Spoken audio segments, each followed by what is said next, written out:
அனைவருக்கும் வணக்கம். இன்னைக்கான கிரிக்கெட் அப்டேட்டில் நம்ம பார்க்க போகிற ரொம்ப முக்கியமான ஒரு பரபரப்பான தகவல் என்ன அப்படின்னு பார்த்தீங்கன்னா, நேற்றைய ஐபிஎல் போட்டியில் மும்பை இந்தியன்ஸ் அணியை வீழ்த்தி பஞ்சாப் கிங்ஸ் ஃபைனலுக்குள்ளே நுழைஞ்சிருக்காங்க. ஐபிஎல் ஃபைனல் முடிவு என்னவாக இருந்தாலும் மனவேதனை தான் அப்படின்னு இயக்குனர் ராஜமௌலி சொல்லியிருக்காரு. மேலும் அவர் என்னெல்லாம் சொல்லியிருக்கிறாரு, இந்த ஐபிஎல் ஃபைனல் முடிவு என்னவாக இருக்கும் அப்படிங்கிறத பற்றியும், இது குறித்து யார் யார் என்னெல்லாம் பேசியிருக்காங்க, இது குறித்த முழுமையான விளக்கத்தை இன்னைக்கு நாம் தெரிஞ்சுக்க போகிறோம். அது மட்டும் இல்லாமல் இன்னும் பரபரப்பான கிரிக்கெட் அப்டேட்ஸை தொடர்ந்து நாம் பார்க்க போகிறோம். ஸோ இந்த பதிவு உங்களுக்கு மிக பயனுள்ள விகிதத்தில் இருக்கும். வீடியோவை ஸ்கிப் பண்ணாமல் கடைசி வரைக்கும் பாருங்கள். வீடியோக்குள்ளே போகிறதுக்கு முன்னாடி இது வரைக்கும் நீங்கள் நம்ம சேனலை சப்ஸ்கிரைப் பண்ணலை அப்படின்னா உடனே சப்ஸ்கிரைப் பண்ணிக்கோங்க. அப்படியே பக்கத்தில் இருக்கக்கூடிய நோட்டிஃபிகேஷனுக்கான பெல் பட்டனையும் ப்ரெஸ் பண்ணிக்கோங்க. சரி நேயர்களே, வாங்க வீடியோக்குள்ளே போகலாம். நேற்றைய ஐபிஎல் போட்டியில் மும்பை இந்தியன்ஸ் அணியை வீழ்த்தி பஞ்சாப் கிங்ஸ் ஃபைனலுக்குள்ளே நுழைஞ்சிருக்காங்க. அதே நேரம் மும்பை அணி தொடரில் இருந்து வெளியேறியிருக்கு. அதிரடியாக விளையாடிய ஸ்ரேயஸ் ஐயர் சிக்ஸர்களை பறக்க விட்டு அணிக்கு வலு சேர்த்தார். அவ்வப்போது முக்கிய விக்கெட்டுகளும் பறிப்போச்சு. இந்த நிலையில் நாளை நடைபெறும் ஃபைனலில் பஞ்சாப் பெங்களூரு அணியை எதிர்கொள்கிறாங்க. இந்த நிலையில் பாகுபலி மற்றும் RR போன்ற பிரம்மாண்ட படங்களை இயக்கிய இயக்குனர் SS ராஜமௌலி IPL 2025 இறுதிப் போட்டிக்கு முன்னதாக ஒரு உணர்ச்சிபூர்வமான பதிவை வெளியிட்டிருந்தார். ராஜமௌலியினுடைய இந்த பதிவு சமூக ஊடகங்களில் வைரலாகி வந்துட்டுருக்கு.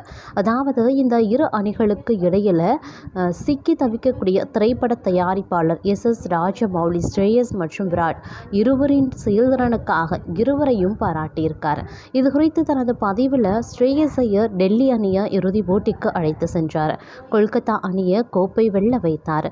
இரு தருணங்கள்லேயும் அணிகள் அவரை கைவிட்டன. தற்போது பஞ்சாப் அணியை 11 ஆண்டுகளுக்கு பிறகு இறுதிப் போட்டிக்கு அழைத்து சென்றுள்ளார். இந்த ஆண்டும் கோப்பை வெல்ல ஸ்ரேயஸ் தகுதி வாய்ந்தவர். மற்றொரு புறம் விராட் கோலி ஒவ்வொரு ஆண்டும் சிறப்பாகவே விளையாடுகிறார். ஆயிரக்கணக்கான ரன்களை குவித்திருக்கிறார். அவரும் இறுதிப் போட்டியில் இருக்கார். கோலியும் கோப்பையை வெல்ல தகுதி வாய்ந்தவரே. முடிவு என்னவாக இருந்தாலும் அது மனவேதனை தருவதாகவே இருக்க போகிறது அப்படின்னு குறிப்பிட்டிருந்தார். நாளை ஃபைனல் போட்டியில் பஞ்சாப் கிங்ஸ், PPKS மற்றும் ராயல் சேலஞ்சர்ஸ் பெங்களூரு RCB அணிகள் இறுதிப் போட்டியில் மோத போகிறாங்க. அது மட்டும் இல்லாமல் கேப்டனாக பார்த்தோம் அப்படின்னா ஸ்ரேயஸ் ஐயர் விஸ்வரூபம் எடுத்திருக்காரு அப்படின்னு தான் சொல்லணும். இந்திய அணியுடைய தேர்வுக்குழு சொல்லக்கூடிய இது தொடர்பான செய்தி என்ன அப்படின்னு பார்க்கும்போது, ஒரு சண்டையில் தான் தோற்றிருக்கிறோம், போரில் கிடையாது. நேர்மையாக கூறுகிறேன், என்னுடைய முடிவுகள் மீது எனக்கு சந்தேகம் இல்லை. நாங்கள் என்ன திட்டங்கள் வகுத்தோமோ அதை ஈட்டி முனை போல கூர்மையாக வைத்திருந்தோம். ஆனால் அதை களத்தில் சரியாக செயல்படுத்த முடியலை. RCB அணிக்கு எதிராக முதல் தகுதி சுற்றில் தோல்வி அடைந்ததுக்கு பிறகு பஞ்சாப் கிங்ஸ் அணியுடைய கேப்டன் ஸ்ரேயஸ் ஐயர் இதை தெரிவித்திருக்கார். அவர் கூறியதை நிரூபிக்கக்கூடிய வகையில் இரண்டாவது தகுதி சுற்றில் நேற்று மும்பை இந்தியன்ஸ் அணியை வீழ்த்தி கோப்பையான போராட்டத்தில் RCB அணியை எதிர்த்து நாளை விளையாடுகிறது பஞ்சாப் கிங்ஸ் அணி அப்படின்னு சொல்லலாம். மகாராஷ்டிரா மாநிலம் மும்பையைச் சேர்ந்தவர் ஸ்ரேயஸ் சந்தோஷ் ஐயர். இவரின் தந்தை சந்தோஷ் தமிழகத்தை சேர்ந்தவர். தாயார் ரோஹிணி ஐயர் துளுவ சமூகத்தை சேர்ந்தவங்க. இவர்களின் பூர்வீகம் கேரள மாநிலம் திருச்சூர். சிறுவயதிலேயே ஸ்ரேயஸ் ஐயரின் கிரிக்கெட் திறமையை கண்டறிந்த அவரை செதுக்கியவர் அவரின் பயிற்சியாளரும் முன்னாள் இந்திய வீரர் பிரவீன் ஆம்ப்ரே. சிறுவயதில் ஸ்ரேயஸ் ஐயரை அவரின் சக நண்பர்கள் அணியினர் அவரை வீரேந்திர சேவாக்குடன் ஒப்பிட்டு பேசியிருக்காங்க. சிலர் பிறக்கும் போதே கேப்டன்ஷிப் திறமையோடு பிறக்கிறாங்க, சிலர் காலப்போக்கில் வளர்த்து கொள்கிறாங்க. அந்த வகையில் ஸ்ரேயஸ் ஐயர் கேப்டனாக வளர்க்கப்பட்டவர் என்று தான் கூற முடியும். மும்பையில் இருந்து ஏற்கனவே ஒரு கேப்டனாக ரோஹித் சர்மா உருவாகி இந்திய கிரிக்கெட்டில் கோலோச்சி வர்றதுனால மும்பையில் இருந்து உருவாகி வளர்ந்த ஸ்ரேயஸ் ஐயரின் தனித்தன்மைகள், திறமைகள், சாதனைகள் அவ்வப்போது மழுங்கடிக்கப்பட்டு தட்டி வைக்கப்பட்டிருக்கு.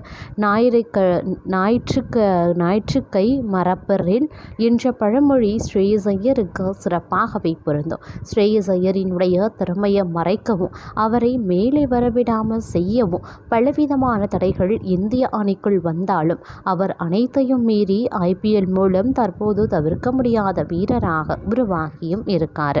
Delhi Capitals, Kolkata night Riders, தற்போது பஞ்சாப் கிங்ஸ் ஆகிய 3 அணிகளுக்கும் கேப்டன் பொறுப்பேற்று செயல்பட்டு ஸ்ரேயஸ் 3 அணிகளையும் பிளே ஆஃப் சுற்றுக்கு ஐபிஎல் ஃபைனலுக்கும் அழைத்து சென்றிருக்கிறார்.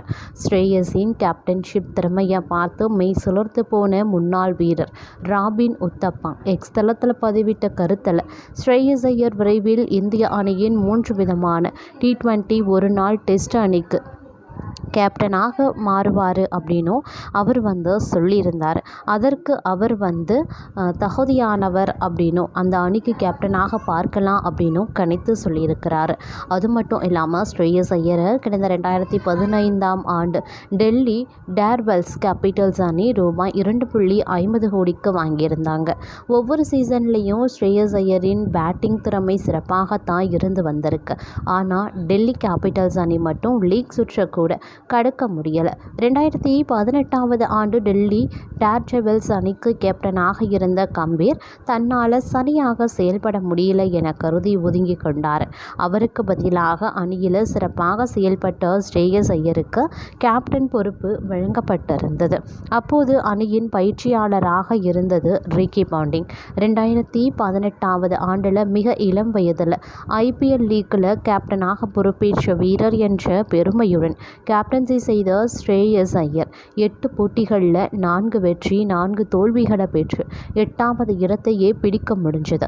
இவரின் கேப்டன்சி வெற்றி சதவிகிதம் 50ஆகவே இருந்திருக்கு. 2019ஆவது ஆண்டில் டெல்லி கேபிட்டல்ஸ் கேப்டனாக ஸ்ரேயஸ் ஐயர் முழு நேரமாக நியமிக்கப்பட்டு துணை கேப்டனாக ரிஷப் பந்த் நியமிக்கப்பட்டார். இந்த சீசனில் 16 போட்டிகளில் 10 வெற்றிகளுடன் டெல்லி அணியை பிளே ஆஃப் சுற்றுக்கு ஸ்ரேயஸ் அழைத்து சென்று 62% வெற்றிகளை பெற்றிருக்கிறார்.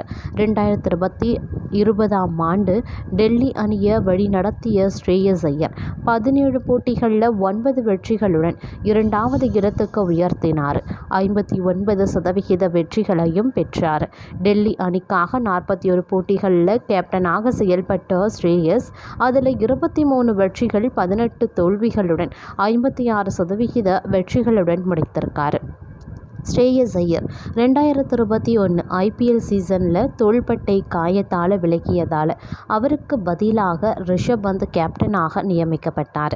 2022 ஐபிஎல் ஏலத்தில் ஸ்ரேயஸ் ஐயரை கொல்கத்தா அணி வாங்கி கேப்டனாகவே நியமிச்சிருந்தாங்க. அப்போது கொல்கத்தா அணியுடைய மெஜராக கௌதம் கம்பீர் இருந்தார். 2022 சீசனில் கொல்கத்தா அணிக்கு கேப்டனாக ஸ்ரேயஸ் ஐயர் இருந்து வந்தார் அப்படின்னு சொல்லலாம்.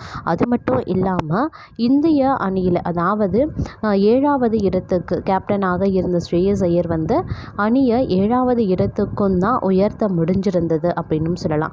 இதையடுத்து 2024ஆவது ஆண்டு ஐபிஎல் சீசனில் கொல்கத்தா அணியை வழிநடத்திய ஸ்ரேயஸ் ஐயர் 16 போட்டிகளில் 11ல் 68% வெற்றியுடன் சாம்பியன் பட்டத்தை பெற்று கொடுத்திருந்தார். இந்திய அணியில் ஸ்ரேயஸ் ஐயருக்கு தொடர்ந்து வாய்ப்புகள் வழங்கப்பட்டிருந்தால் அவர் இருக்கக்கூடிய உயரம் உச்சம் வேறு மாதிரி இருந்திருக்கும். கொல்கத்தா அணிக்கு 30 போட்டிகளில் கேப்டன்சி செய்த ஸ்ரேயஸ் ஐயர் 17 வெற்றிகள் 11 தோல்விகளுடன் 56% வெற்றிகளுடன் முடித்திருக்கார். ஒட்டு மொத்தத்தில் இந்த சீசன் சேர்க்காம ஸ்ரேயஸ் ஐயர் ஐபிஎல் தொடரில் 71 போட்டிகளுக்கு கேப்டன்சி செய்து 40 போட்டிகளில் வெற்றியும் 29 போட்டிகளில் தோல்வியும் அடைந்து 56% வெற்றிகளுடன் சிறந்த கேப்டனாக பதிவு செய்திருக்கிறார். அதேபோல டெல்லி அணியில் இருந்தபோது ஒரு வீரராக ஸ்ரேயஸ் ஐயர் 1218 ரன்களும் கேப்டனாக பொறுப்பேற்றதற்கு பிறகு 1157 ரன்களும் சேர்த்திருந்தார். கொல்கத்தா அணிக்கு கேப்டனாக வந்ததற்கு பிறகு ஸ்ரேயஸ் 2 சீசன்களில் 752 ரன்களும் தற்போது பஞ்சாப் அணிக்கு கேப்டனாக பொறுப்பேற்று 516 ரன்கள் என மொத்தம் 3640 43 ரன்களை குவித்திருக்கிறார். ஆகவே கேப்டனாகவும் ஒரு வீரராகவும் ஸ்ரேயஸ் ஐயர் தன்னை நிரூபித்திருக்கிறாரு அப்படின்னு சொல்லலாம். ஆனால் இந்திய அணிக்கு பல்வேறு காலகட்டங்களில் ஒரு நாள் டெஸ்ட் மற்றும் T20 போட்டிகளில் தேர்வு செய்யப்பட்டு சிறப்பாக செயல்பட்ட ஸ்ரேயஸ் ஐயருக்கு திடீரென வாய்ப்பு மறுக்கப்பட்டது. 14 டெஸ்ட் போட்டிகள் ஆடிய ஸ்ரேயஸ் ஒரு சதம் 5 அரை சதங்கள் என 811 ரன்கள் குவித்த போதிலும் அவருக்கு இங்கிலாந்து செல்லும் டெஸ்ட் தொடரில் வாய்ப்பு கிடைக்கல. 51 T20 போட்டிகளில் ஆடி 1104 ரன்கள் சேர்த்து 136 ஸ்ட்ரைக் ரேட்டில் ஆடும் ஸ்ரேயஸ் ஐயருக்கு இந்திய T20 அணியிலையும் இடம் அளிக்கல. இங்கிலாந்து தொடரில் ஸ்ரேயஸ் ஐயர் தேர்ந்தெடுக்கப்படாதது குறித்து தலைமை பயிற்சியாளர் கம்பீரிடம் நிபுணர்கள் கேட்டபோது அணி தேர்வு தன்னுடைய பொறுப்பு அல்ல அப்படின்னு ஒற்றை பதிலில் நழுவிய விட்டார். ஆனாலும் கம்பீருக்கு அணியில வீரர்களை நீக்கத்தான் தெரியும், சேர்க்க தெரியாது என்று கடுமையாக விமர்சித்தும் இருக்காங்க முன்னாள் வீரர் அதுல் வாசன்.